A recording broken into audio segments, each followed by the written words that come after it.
사도행전 15장 12절부터 18절입니다.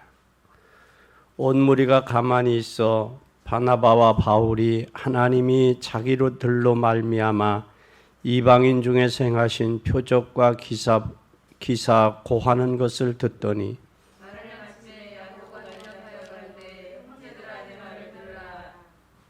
하나님이 처음으로 이방인 중에서 자기 이름을 위하여 의한 백성을 취하시려고 저희를 권고하신 것을 시므온이 고하였으니 이후에 내가 돌아와서 다윗이 무너진 장막을 다시 일으켰으며 또 그 퇴락한 것을 다시 지어 일으키리니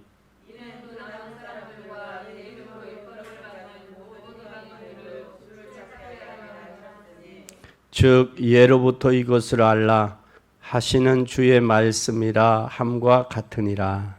아멘. 오늘의 말씀을 다윗의 무너진 장막을 다시라는 제목으로 함께 은혜를 나누겠습니다. 왜 이 지구상에는 자꾸 어려움이 올까? 이스라엘은 왜 어려움이 계속 이스라엘에게 왔을까? 우리는 신앙생활 하지 않는 평신도들도 마찬가지로 왜 이스라엘 백성들이 노예가 됐을까? 그것은 그들에게 복음이 없기 때문입니다. 복음이 없었구나. 왜 이스라엘 나라가 계속해서 바벨론의 포로로 끌려갔고 아수르에게 끌려갔는지 로마에게 속국이 됐는지 그 이유를 알면 우리는 승리할 수 있습니다. 하나만 알면 돼요. 그 이유가 뭘까? 여러분이 지구상의 문제들이 오는 것은 이유가 뭘까? 교회 때문입니다. 교회 때문이라는 것은 건물 때문이 아니라 예수 믿는 성도들이 복음을 올바로 전하지 않았기 때문에 고난이 닥쳤습니다. 우리가 교회가 정확한 복음을 알도록 해야 되는데 그걸 하지를 못했어요. 그래서 우리는 정확한 복음을 깨닫는 날 이스라엘 백성은 430년 만에 애굽에서 해방됐습니다. 나라가 어려워지는 그것은 복음이 없어서다. 정치인들이 잘못한 것도 아니요. 정치인들에게도 올바른 복음이 들어가지 못하고 정치인들에게 복음을 전해주지 않았기 때문에 이런 어려움들이 온 겁니다. 오늘 이방인들 중에서 다른 나라 사람들이 구원을 받아야 되는데 구원받으면 뭘 해야 된다? 할례를 받아야 된다. 할례를 받을 뿐만 아니라 구원을 받았어도 저들은 율법을 지켜야 된다. 그것이 저들의 마음에 밑바탕에 깔려있는 배경이에요. 그러니 저들이 구원받았으면 이방인들이 구원받았으면 할례나 율법의 완성이 복음이라는 사실을 모르고 있는 거예요. 그런데 이들이 그것을 깨닫지 못하니까 마치 할례를 받아야 된다. 이 할례는 유대인들의 전통입니다. 하나님은 이스라엘의 하나님이라고만 알고 있는 거예요. 자기네들만의 하나님. 그렇기 때문에 이들은 야훼, 여호와, 이스라엘의 하나님으로 아는 거예요. 근데 여기에서 이들은 그러다 보니까 뭐에 속고 있느냐면 말은 입은 야훼 하나님 여호와 그러는데 그들의 마음 속에는 율법을 지켜야 된다. 또 할례를 행해야 된다. 그것이 이들의 의식 속에 내재되어 있는 거예요. 이들에게는 진정한 예수가 그리스도라는 사실을 몰라서 예수님을 십자가에 못 박으면서 그의 죄를 자기와 자기 자손들에게 핏값을 돌리라는 그런 말들을 했습니다. 그 이후에 노마 디도 장군을 통해 예루살렘 성이 완전히 함락되고 포로되고 속국되고 노예로 잡혀간 거예요. 우리는 오늘날 이 시대의 사람들이 뭐를 몰라서 그러느냐? 복음을 알지 못해서. 하나님은 예수 그리스도를 이 땅에 보내셔서 십자가에 못 박히심으로 말미암아 우리를 구원하셨습니다. 그리고 우리를 죄와 저주와 사단의 손에서 우리를 구원해 주셨습니다. 그런데 유대인들은 이스라엘이 이것을 알지 못하니까 그들이 23개국에 흩어져서 여러분 1700여 년 동안 얼마나 비참한 삶을 살았어요. 이스라엘이 독립하기까지. 한때는 독일의 히틀러에 의해서 600만 명이 가스실에 들어가서 생체 시험을 가스실에 들어가서 죽음을 당하는, 세계에서 가장 비참한 민족이 어느 민족이냐? 유대인 민족이 아니겠는가? 또 세계에서 머리가 가장 좋은 민족이 어디냐? 유대 민족하고 한국 민족이에요. 한 민족이에요. 우리 민족에게는 올바로 복음이 증거되었을 때에 이 나라의 경제 부흥과 정치적인 안전이 왔어요. 복음이 흥황할 때는. 근데 복음이 흥황하지 못하고 복음이 쇠퇴해져 가니까 뭐가 되어져 가고 있느냐?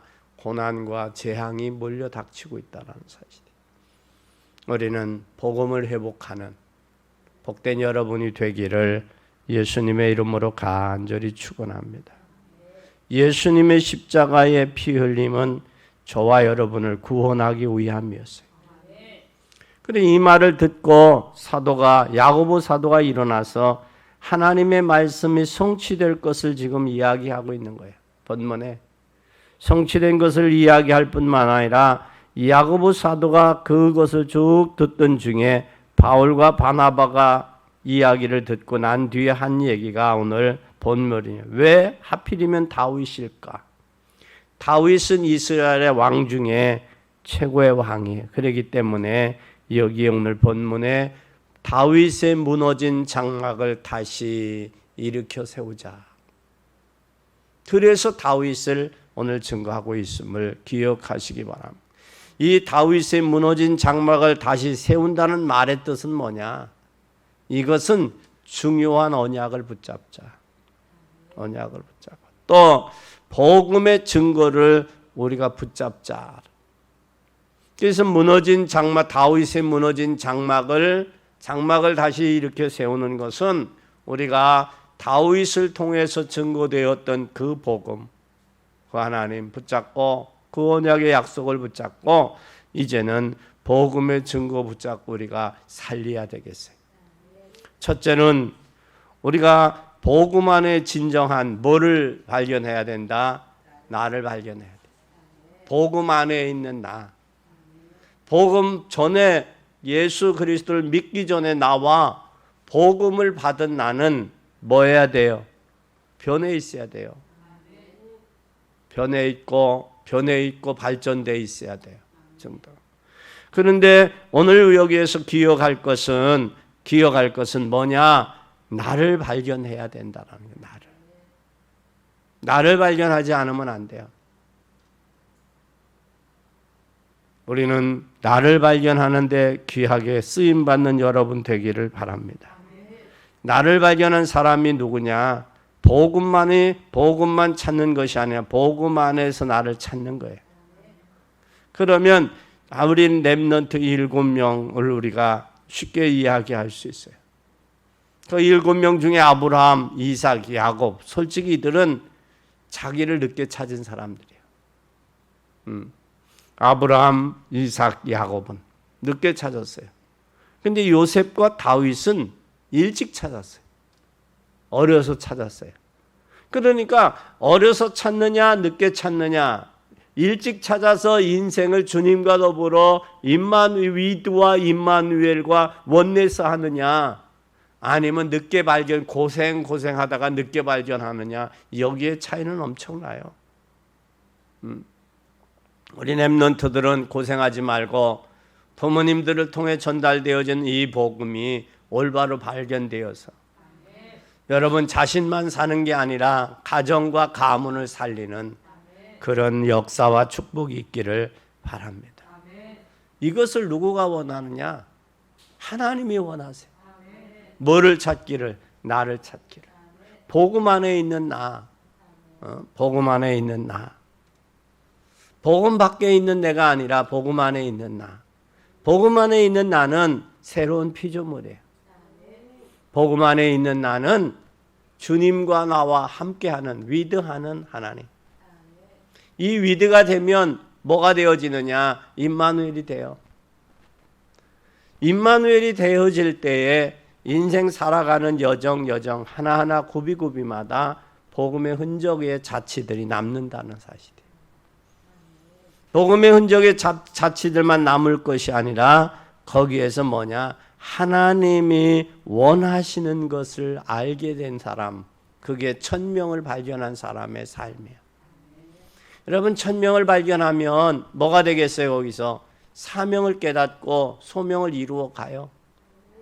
그것이 우리 인생의 삶에서 가장 가치 있고 보람된 일이에요.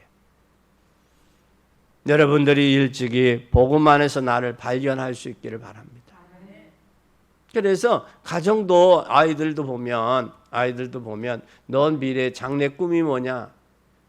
정확하게 꿈이 있는 애들은 정확하게 꿈을 이야기를 해요.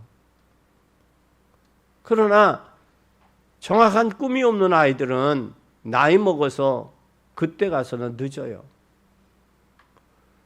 여러분, 고등학교 때에 이미 중학교 때 그것을 위해서 준비하고 초등학교, 중학교 때 준비 하나 해서 대학을 간 아이들하고 준비되지 아니하고 대학 가가지고 학과를 자기의 그 점수에 의해서 선택된 아이들은 대다수 자기의 전공 과목을 놓쳐요.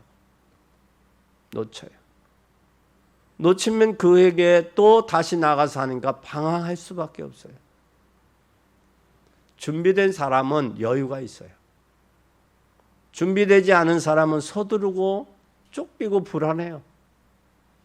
우리의 인생도 마찬가지예요. 여러분이 복음 안에서 나를 찾았다. 그것도 일찍 나를 발견했다.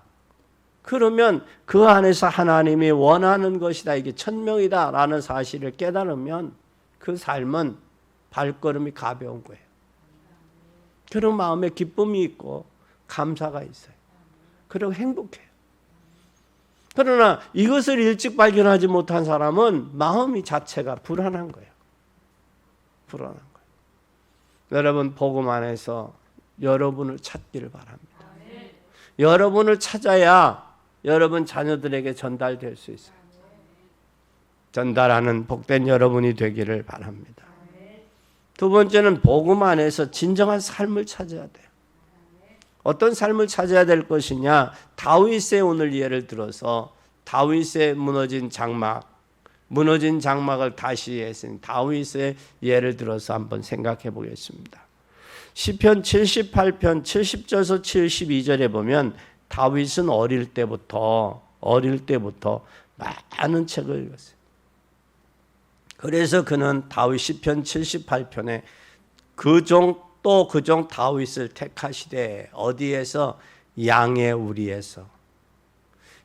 우리에서 취하시고 전양 지키는 중에서 저희를 이끄사 그 백성인 야곱 그 기업인 이스라엘을 기르게 하셨더니 이에 저가 그 마음에 성실함으로 기르고 손에 공교함으로 지도했다. 성실함과 능력이 있었다는 거예요. 어려서 다윗이. 이 다윗의 어린 시절은 성실과 공교함이 있었다라는 거예요. 그러면 여러분 인생이 될 수밖에 없잖아요. 성실과 공교함이 있었다. 여러분 나이가 먹어서 얼렁뚱땅하기 좋아하는 사람들은요, 어려서부터 얼렁뚱땅하기를 배운 사람들이에요. 그리고 얼렁뚱땅해서 자기가 이익을 본 사람이에요. 근데 다윗은 성실과 공교함으로 하나님이 지도했다라는 거예요. 그런 중에서 그가 하나님이 이스라엘을 다윗의 손에 맡겼다라는 거예요. 성실과 공교한 사람에게 맡겼다. 그러면 이 다윗은 어려서부터 뭐를 했어요? 찬양이 나왔죠. 나오고 어릴 때 그 나라를 제일 유명한 목동이 되었던 거예요. 그래서 그가 사울 왕 앞에 아버지가 나에게 맡겨진 양떼, 아버지가 나에게 맡겨진 짐승들을 내가 사자와 곰한테서도 지켰습니다. 그 고백을 해요. 그러면 다시 말하면 목동에게 있어서 가장 적은 뭐냐? 짐승이 양을 훔쳐가는 거예요. 근데 다윗은 자기가 어렸을 때 성실과 공교함이 있었기 때문에 뭘 했느냐? 아버지에게 맡겨진 양을 짐승들에게 안 받겠다라는 거예요. 안 뺏겼다라는. 우리는 이 사실을 기억하고 믿는 여러분 되기를 바랍니다. 그럼 소년 시절은 어땠었느냐? 소년 시절은 사무엘상 16장 13절에 보면 그는 골리앗을 만나기 전에 뭘 했느냐? 사무엘이 기름불을 취하여 그 형제 중에 그에게 부었더니 이날 이후로 다윗이 여호와의 신에게 크게 감동되어 사무엘이 떠나서 남아로 갔다. 다시 말하면 사무엘에게 기름 부음을 받은 후에 뭐가 임했느냐? 여호와의 신, 하나님의 능력이 임했다라는 거예요. 다윗에게 능력이 임하니까 사무엘상 17장 1절에서 47절에 무슨 일들이 일어났어요? 누구 앞에서? 골리앗 앞에서 싸움이 당당해진 거예요. 그러니 다른 형제들도 지금 전쟁터에 갔고 다른 이스라엘 백성들 다 갔어요. 그런데 전쟁의 항우를 벌이는 골리앗 앞에서도 사람들은 기죽고 아무 소리 못하고 있는데 다윗이 간 거예요. 근데 다윗이 사울 왕에게서 내가 싸워보겠습니다가 아니야. 저 하나님을 모독하는 골리앗 네 얘기를 했어요. 그랬더니 사울 왕 앞에서 사람들이 이야기를 해서 주변 사람들이 이야기를 해서 처음에는 형들 앞에 이야기가 형이 그 소리를 듣고 형의 이 다윗을 호통을 쳐요. 뭐라고 호통을 치느냐면 내가 세 아들을 사울을 향해 갔어요. 장자의 엘리압이 뭐라고 말했느냐면 뭐라고 이야기했느냐 이 말을 듣고 크게 두려워했어요. 두려워서 뭐라고 이야기를 하느냐면 아버지의 증표를 가지고 오라고 그래요. 그때 다윗이 그 고백을 해요. 골리앗 앞에 가서 짐을 싸들고 마치 나가서 형들에게 말할 때에 블레셋 사람의 싸움을 돕는 가드 골리앗이 나왔어요. 그때 골리앗 앞에서 그는 이스라엘을 모욕하러 왔도다. 그는 그런 말에 죽이는 사람은 왕의 재물을 많은 재물도 부하게 하고 그건 누가 저기 한 거예요? 사울 왕이. 골리앗을 죽이는 사람은 뭐를 주느냐? 많은 재물도 줘서 부하게 하고 그리고 또 뭐도 하느냐? 그의 딸도 주고 장가도 가게 된 거예요. 또 그 다음에 뭐까지 저기 하느냐? 아비의 집은 이스라엘 중에서 세금을 면하게 하리라.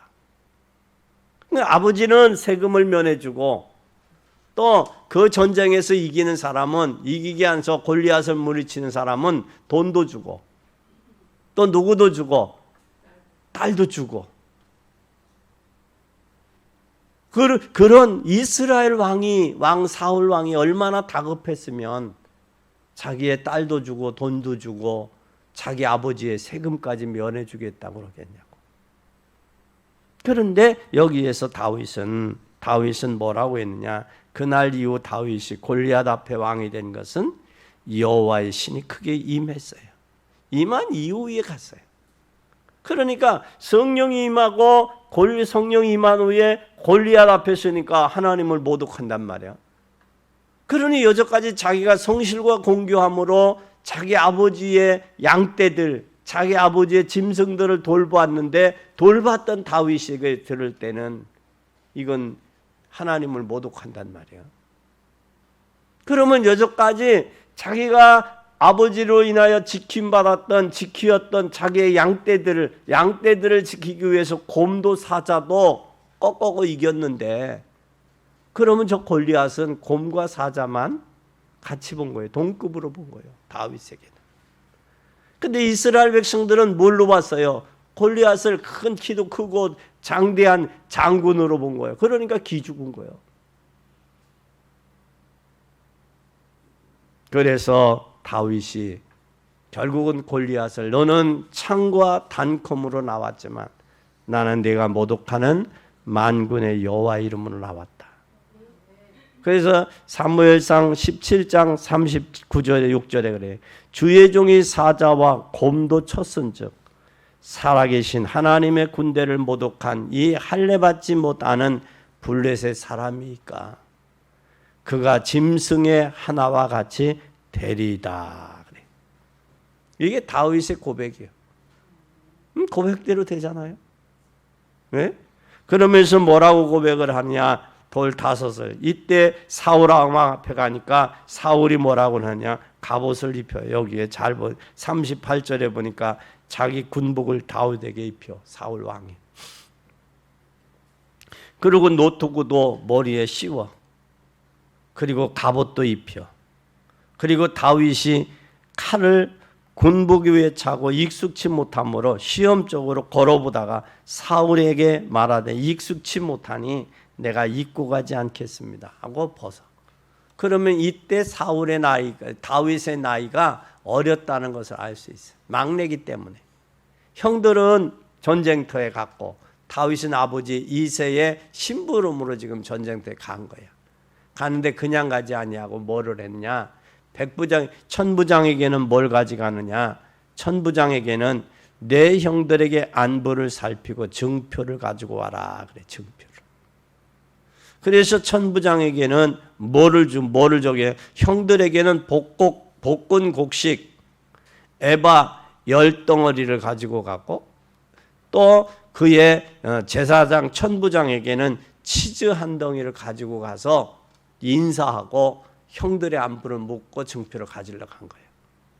응? 그런데 그 말한 것이 누구에게? 사울 왕 앞에 가게 된 거예요. 사울 왕 앞에서 그가 고백한 대로 그대로, 저는 칼과 단창으로 나왔지만 나는 내가 모독하는 만군의 여호와 이름으로 나왔다. 그러면서 그 고백이 그래, 다윗이 45절에 보면 그런 고백을 해요.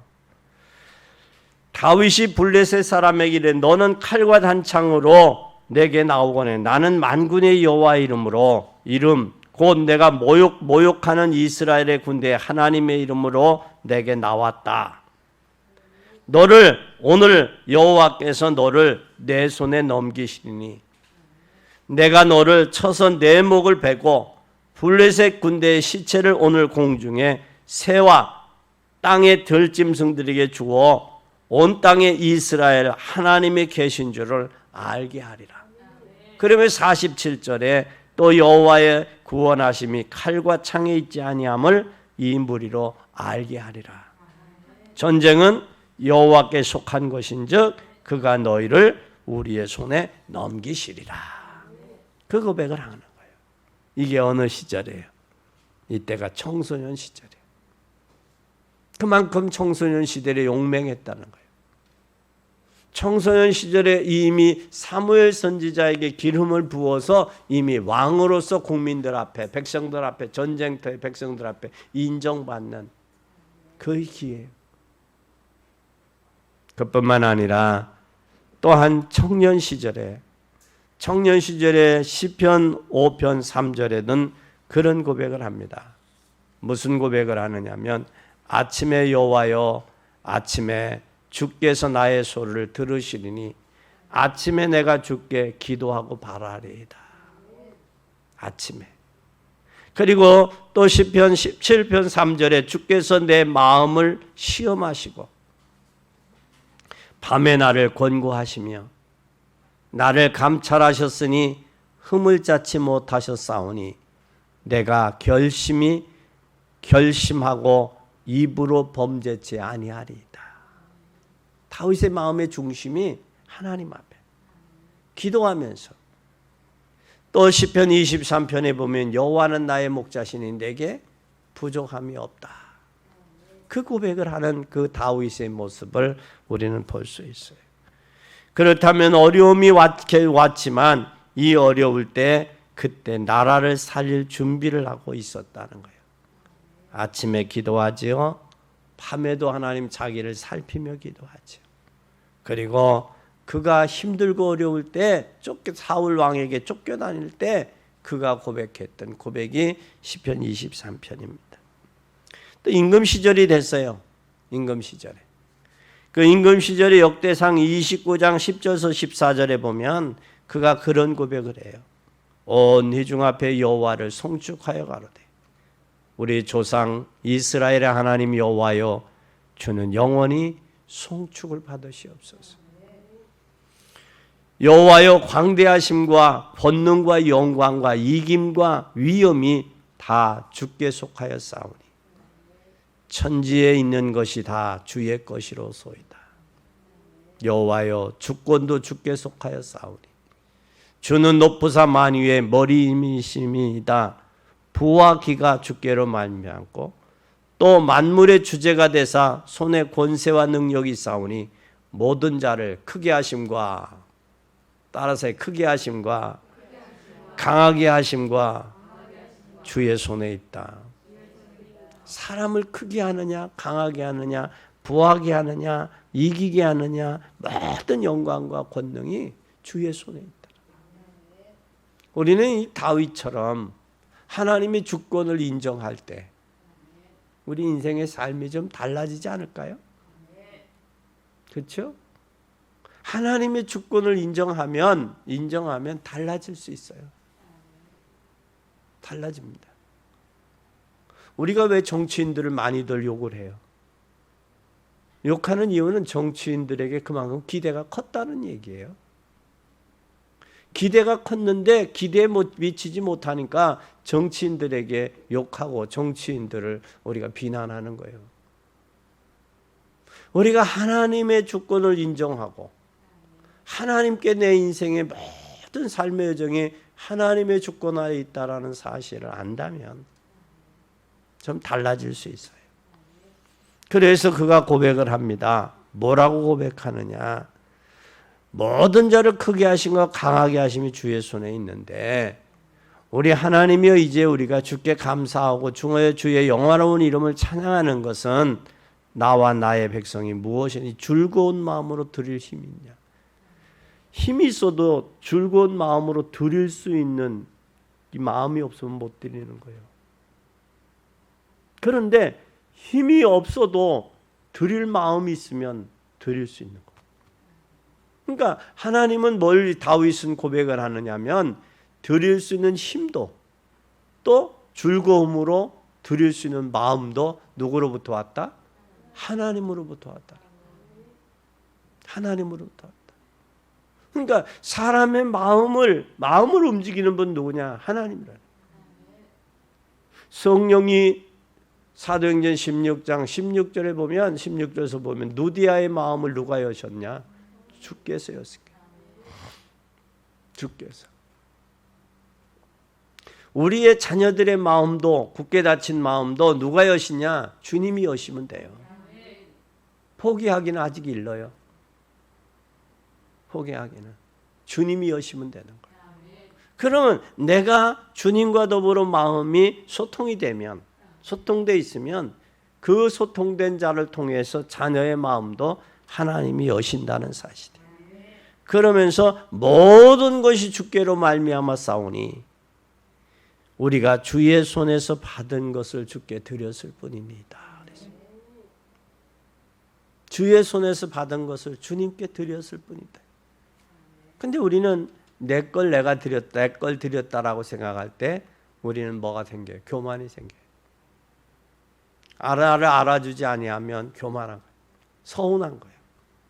그런데 주님 것을 주님께 드리는 이 마음, 이 믿음, 이게 다윗의 생애였어요. 그럼 우리는 기억해야 돼요. 뭘 기억해야 되느냐? 임금 시절에 다윗이 제일 잘한 것은 뭐냐? 성전 건축을 준비했다는 사실이에요. 성전 건축. 그래서 성전 건축을 준비하고 하나님이 허락지 않으니까 누구를 통해서? 그의 아들 솔로몬을 통해서 성전이 건축되는 거예요. 그럼 우리는 준비해야죠. 하나님이 성전 건축도 마음 먹어서 되는 게 아니에요. 그 힘도 줘야 돼. 힘도 와야 되고 마음도 와야 돼. 이것은 우리는 기억해야 돼요. 그리고 때가 있어요. 때가 있어. 솔로몬 다윗이 자기의 생애에서 성전 건축을 하는데 안 됐거든.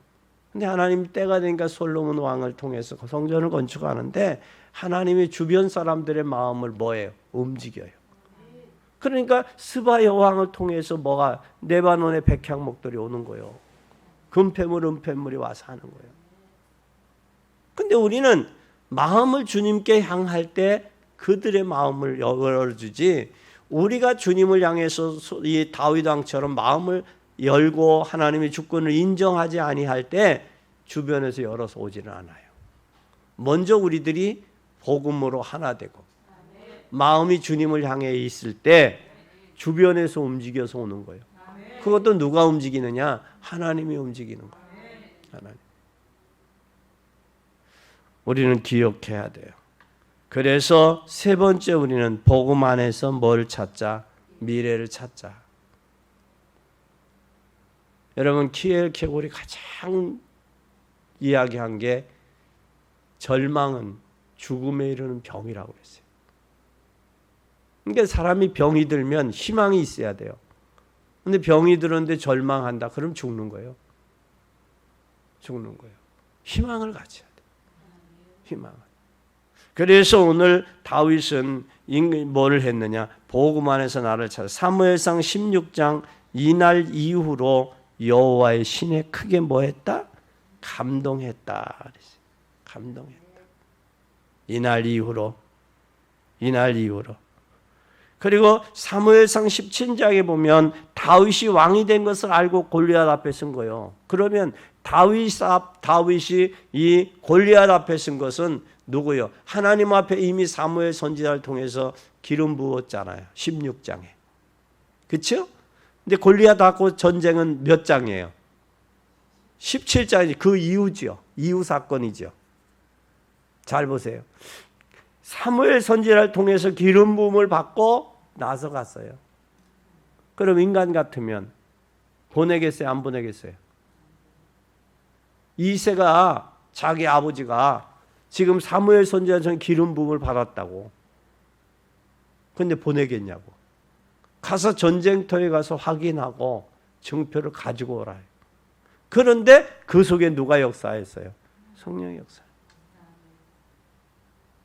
우리 같으면 왕이 될 사람 같으면 뭘 해야 돼요? 보내서는 안 되죠. 왜? 전쟁터에 나가서 죽으면 어떻게? 왕을 못하는 거 아니에요. 그죠? 위험한 일을 처하지 않게 해야 되죠. 그런데 여기에 하나님의 계획은 이 골리앗을 무너뜨리는 것은 전 국민들 앞에 다윗이 뭐라는 사실을, 왕이 되는 것을 나타내는 선포식이에요. 그거를 알고 사울이, 백성들이 다윗은 만만히요, 사울은 천천히. 그게 인정받잖아요. 하나님이 우리에게 줄 때는 인정받을 수 있는 기회가 하나님 주신다는 거예요. 내 신앙을 내가 하나님 앞에서, 그러면 그것이 때로는 고난일 수도 있고 때로는 축복일 수도 있어요. 축복을 해주셨는데 하나님 앞에 인정받은 기회를 놓쳤다? 그건 아니지. 기회를 놓치는 거죠. 고난이 왔다? 그의 믿음을 하나님 앞에 인정받을 수 있는 기회 아니에요. 그래서 그런 사람도 이런 이야기들을 하잖아요. 풍랑이 일어나면 선장에 뭐라 할 수 있다? 그 사람의 기술을 할 수 있다. 평상시에 그 사람의 재능을 알 수 있다 그러잖아요. 그와 마찬가지듯이 우리가 고난이 왔다, 어려움이 왔을 때 그 사람의 신앙을 알 수 있는, 믿음을 알 수 있는 거예요. 점검할 수 있는 거예요. 그래서 고난과 어려움, 축복과 고난은 결국은 뭐의 차이냐? 하나님의 계획을 발견할 수 있으면 됩니다. 그래서 오늘 우리는 사무엘상 16장 23절에 보면 사울이 다윗이 찬양을 할 때에 사울에게 붙었던 뭐가? 악신이 떠났어요. 그래서 본문의 사무엘상 16장 23절에 보면 하나님이 부리신 악신이 다 사울에게 이를 때에 다윗이 수금을 취하여 손에 탄즉 사울이 상쾌하여 낫고 악신이 그에게서 떠나니라 그랬어요. 떠났다. 뭐겠어요? 마음이 상쾌했다. 상쾌하고 그에게 있었던 악신이 떠났다 그랬어요. 그뿐만 아니라 시편 103편 여기에서 다윗은 뭐가 사울에게 붙었던 악신이 떠났을 때 이 다윗은 영의 눈이 떴단 말과 같은 거예요. 영의 눈이 뜨지 아니하고 그것이 떠났다는 것을 알 수 있어요? 모르지.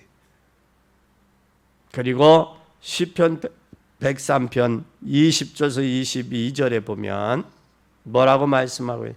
능력이 있어 여호와의 말씀을 이루며 또 능력이 있어 여호와의 말씀을 이루며 그의 말씀에 소리를 듣는 너희 천사여 여호와를 송축하라. 여호와를 봉사하며 그의 뜻을 행하는 너희 모든 천군이여 여호와를 송축하라. 여호와의 지으심을 받고 그 다스리시는 모든 곳에 있는 너희여 여호와를 송축하라. 내 영혼아 여호와를 송축하라. 이 다윗의 고백이에요. 다윗이. 그러면서 우리는 왜 성전을 건축해야 되느냐? 전 세계 그것을 가지고 여호와를 설명해야 돼요. 그리고 우리 후대들에게 교육해야 돼요. 복음 안에서 나를 찾는 것은 구원받았다라는 거, 구원 얻었다. 복음 안에서 나를 찾는 것, 복음 안에서 나의 삶을 찾는 것을 전도라고 그래요. 복음 안에서 나의 삶을 찾는 것을, 복음 안에서 나의 미래를 본 것을 선교라고 그래요. 그럼 구원받은 사람이 전도하고 선교하는 거예요. 구원받은 사람이 복음 안에서 나의 삶을 찾았다. 내가 내 삶이 이제는 전도자의 삶이 돼야 되겠다. 내 미래는 선교의 삶이 돼야 되겠다. 이게 되는. 이것이 여러분의 마지막 기회예요. 이 언약을 붙잡으세요. 여러분이 왜 응답을 받아야 되느냐? 왜 우리 후대 렘넌트들을 키워야 되느냐? 왜 렘넌트들이 힘을 얻어야 되느냐? 유대인들을 살려야 돼요. 여러분 땅끝이라고 그랬잖아요. 땅끝이 어딜 것 같아요, 여러분? 에? 땅끝이 이스라엘이에요. 처음에 복음이 예수님이 이스라엘을 통해서 오셨잖아요. 근데 땅끝이 이스라엘. 다시 들어가야 돼요, 이스라엘. 전 세계로 돌아가요. 유럽으로 해서 아프리카로 해서, 유럽으로 해서 아시아로 해서 지금 어디로 들어가고 있어요? 아프리카. 그 아프리카에서 끝나고 어디로 들어갈 것 같아요? 다시 이스라엘을 돌아가는 거예요. 그러면 급하다고요, 지금. 급하다고. 지금 유럽이 처음에 복음을 받았잖아요. 아시아에 복음 전하는 것을 막았어요. 바울 시대에. 아마 그때 유럽으로 마게도냐와 아가야, 로마로 안 가고 이쪽으로 왔으면 이쪽의 동양권이 완전히 달라졌을 거예요. 잘 봐야 돼요. 역사를 잘 봐야 돼요. 하나님의 시간표의 계획의 축이 어떻게 돌아가는지를 볼 수 있는 영안이 열려야 돼요. 그러면서 우리는 이 영적인 이유를 모르고 죽어가고 있는 그들에게 복음 전해야 돼요. 이번 명절이 복음 전하는 기회 되세요. 그리고 복음 증인 되세요. 전도하려고 하지 말고 증인으로 보여주세요. 그리고 오늘 정말 이유를 알고 복음을 붙잡고 응답의 문이 열리는 여러분이 되기 바랍니다. 이것이 여러분의 큰 축복이에요. 그러려면 여러분의 문과 영적인 문이 열릴 때에 문이 열리시기를 예수 그리스도의 이름으로 축원합니다.